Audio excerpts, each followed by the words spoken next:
En nuestro programa a Joel Horta, quien es analista y abogado, y lo saludamos. Joel, bienvenido, gracias por estar con nosotros. Muchísimas gracias, Maripili, un gusto como siempre estar contigo. Está usted hoy rozagante, Bueno, muchísimas muy gracias. guapa. Gracias, muy amable. Bueno, los que nos ven por Instagram podrán dar su opinión de acuerdo o desacuerdo, pero bueno, gracias. Además, Joel es monaguense. Sí, para más señas, para mayores detalles. Mira, Joel, ¿cómo tú estás viendo el tema político en nuestro país? La semana pasada se dio a conocer una acción en la cual el Contralor, ni siquiera fue el Contralor, sino el director de averiguaciones administrativas de la Contraloría, le daba una correspondencia a una tercera persona, en este caso el diputado José Brito, de que supuestamente la señora María Corina está inhabilitada, pero resulta que en esa comunicación se habla primero de una inhabilitación que ella le habían hecho en el año 2015, que sí tiene una fecha y una resolución que duraba un año, o sea que se había cumplido en el 2016, y se habla luego de una segunda inhabilitación casi que por cualquier cosa, o sea, que sí porque por el bloqueo, que sí por el llamado a la invasión extranjera y no sé cuánto, pero en esa supuesta inhabilitación, digo supuesta porque no se dice fecha, no se dice número de expediente, no se dice cuándo comenzó, no se dice cuándo va a terminar, dice que es por 15 años, pero no se sabe, pues entendemos que ella no ha sido notificada, no se le ha dado derecho a descargo de su expediente. O sea, ¿qué me puedes tú decir esto? ¿Por qué se hace una cosa? A ver, María Corina pudiera estar siendo juzgada por cualquiera de esas acusaciones de orden penal que dice esa carta. Pero hacer esto así, una inhabilitación que la sacan debajo de la manga sin ni siquiera haberle notificado a la señora María Corina que la estaban investigando en la Contraloría General de la República, es bastante chapucero. Es por lo mínimo chapucero. Y además, obviamente se nota que es una acción de orden político y no de orden de investigación real. Entonces, ¿por qué tú crees que el gobierno hace eso? Si el gobierno tendría muchos argumentos para poder haberle hecho un juicio a María Corina, ¿por qué hacen esta chapucería de una supuesta inhabilitación que no tiene pie ni cabeza? La inhabilitación política es una aberración jurídica, pero es una realidad política. Sin embargo, esto existe desde tiempos... A ver, aclárame eso, defíneme eso, porque tú dices que es una aberración política, pero jurídica, jurídica, pero es una realidad política. Explícamelo. Porque como tú bien lo señalabas previamente, eso es una inhabilitación express. Debe haber una inhabilitación cuando hay una cosa juzgada que defina que efectivamente eso que se juzgó produzca la inhabilitación. Pero en Venezuela y en algunos otros países, porque no solo lo vemos en Venezuela, lo vemos en Nicaragua, lo hemos visto en España, lo hemos visto, en múltiples países donde se ha convertido la inhabilitación en la espada de Damocles que cuelga sobre la cabeza de cualquier dirigente que pueda ser incómodo para el gobierno en un momento determinado. Eso era una jugada cantada, lo de la inhabilitación de María Corina. Lo había advertido meses antes el diputado Cabello en su programa Con el Mazo Dando, como de igual manera ha advertido que el amigo Enrique Capriles está inhabilitado también hasta el 2032 y el señor Superlano de igual manera. Ahora, ¿por qué yo digo que es una realidad política? Porque el gobierno juega con la inhabilitación para quitarse del camino todo aquel opositor radical fundamentalmente. Si observamos, las inhabilitaciones han venido llevando por delante a todos aquellos que están en el ala radical de la oposición.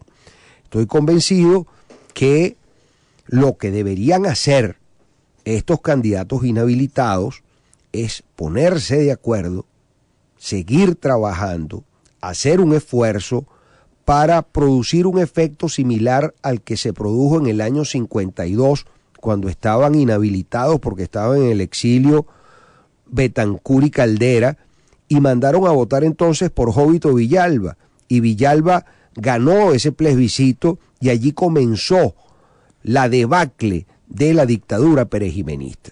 Es oportuno hacer un llamado de atención a los inhabilitados y a la propia comisión de primaria, que cometió un error cuando permitió la inscripción de candidatos que se sabían inhabilitados y que luego no podrían inscribirse ante el Consejo Nacional Electoral, porque en el caso de María Corina particularmente, que dijo que no quería la participación del CNE, pues si ella resultara electa en las primarias, luego, ¿ante quién se va a inscribir? Se va a tener que inscribir ante el CNE, pero vayamos más allá. Y si ganara las elecciones presidenciales, cosa muy difícil de suceder, pero que las ganara, ella desconoce también a la Asamblea Nacional, entonces ¿ante quién se juramenta?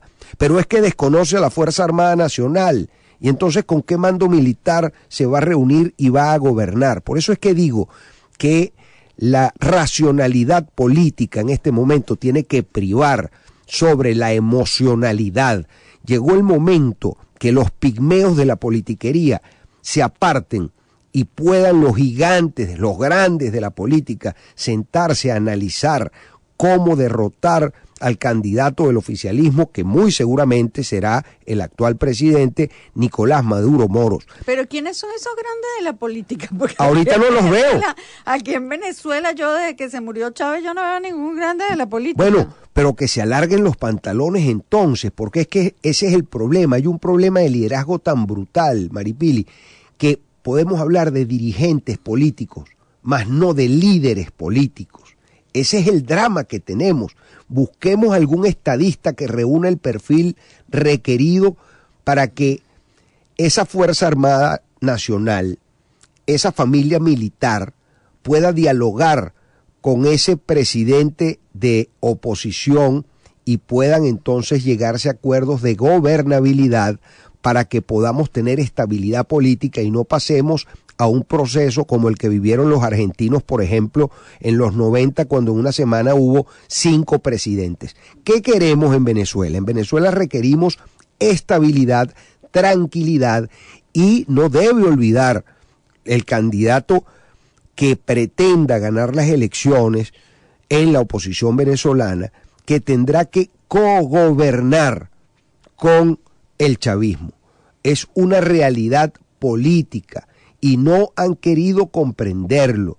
Esa Fuerza Armada Nacional, después que canta el himno nacional de Venezuela, dice a viva voz: Chávez vive, la patria sigue, leales siempre, traidores nunca. Ajá, ¿quién le habla de los candidatos de la oposición a la familia militar venezolana? Yo vi con vergüenza y con dolor, y así lo declaré, cómo se mofaban y se burlaban de la muerte de un coronel de la Fuerza Aérea Venezolana. Eso fue horrible. Es una cosa trágica que los demonios se desaten y que no entendamos que la nueva Venezuela debe construirse desde el amor y no desde el odio. Ahora, pero ven acá, Joel, vamos a ir por pedacito porque si no esto se nos convierte en una cosa muy, muy grande. Vamos a ir por parte. Yo entiendo tu planteamiento de que quien quiera que eventualmente pretenda ser presidente de la República en el año 2024 dentro del sector opositor, tiene que saber que tiene que cogobernar. Así es. Tiene que saber que se tiene que entender con una buena parte de los que hoy en día hacen gobierno, porque quien quiera que quede presidente en el 2024, ojo, y lo mismo si gana el gobierno. Claro, suponiendo que fuera alguien de la oposición, igualito tiene un Tribunal Supremo que ha sido nombrado por esta Asamblea Nacional, tiene un CNE que va a ser nombrado por esta Asamblea Nacional, tiene la propia Asamblea Nacional que está completamente dominada por los factores que hoy apoyan Fiscalía al gobierno, General de la Fiscalía, República, todo. O sea, el que quede de presidente en el año 2024, suponiendo que fuera alguien de la oposición, tiene, yo creo que como un 10% del poder público nacional, porque el resto de los poderes y de las cosas importantes de ejercicio de poder en Venezuela van a seguir en manos de quienes lo tienen hoy en día. Eso yo te lo entiendo. Pero eso es una cosa diferente a aceptar que el gobierno de Nicolás Maduro se saque inhabilitaciones de candidatos debajo de la manga. Porque, por ejemplo, tú mencionaste ahorita la inhabilitación de Capriles. La inhabilitación de Capriles, tú puedes estar de acuerdo o no con la inhabilitación, pero se hizo de acuerdo al procedimiento. A él se le estableció un expediente, se le dio derecho a descargo y se hizo una resolución administrativa de acuerdo a la ley de Contraloría, que yo creo que es anticonstitucional, ojo, pero eso es otro tema. La ley de Contraloría sigue vigente, entonces se le hizo una resolución que tiene una fecha, que tiene un número de resolución y se le dijo, el señor Capriles está inhabilitado del día tal al día tal. Esa inhabilitación de Capriles cumplió el procedimiento de la ley de Contraloría.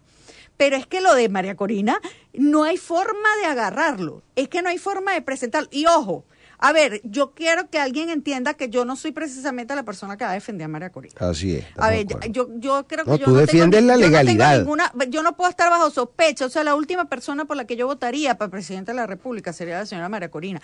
María Corina y yo somos como el agua y el aceite. No podemos haber dos personas más diferentes desde el punto de vista político que esa señora y yo. O sea, no hay ninguna manera de que yo pueda apoyar o defender a la señora María Corina. Ahora, lo que yo sí creo que hay que defender es la legalidad. Y ni siquiera la ley de Contraloría, que, repito, a mi juicio es anticonstitucional, está en contra de la Constitución, pero ni siquiera esa ley de Contraloría fue cumplida en el caso de esta inhabilitación de María Corina. Entonces, vuelvo con mi pregunta inicial, ¿por qué el gobierno hace esa chapucería? Si tiene tantas formas de llevar a juicio a María Corina, a un juicio como corresponde, imputándola, dándole derecho a la defensa, juzgada por un tribunal que le corresponda, de acuerdo a las leyes. Entonces, ¿por qué hace esa chapucería de sacar una servilleta escrita a lápiz diciendo, que María Corina está inhabilitada? ¿Cuándo la inhabilitan? Nadie sabe ni cuándo, ni dónde, ni cómo, ni cuándo empieza la inhabilitación, ni cuándo termina. ¿Qué chapucería es esa? Bueno, porque es un gobierno chapucero, si no, no sería tan mal gobierno.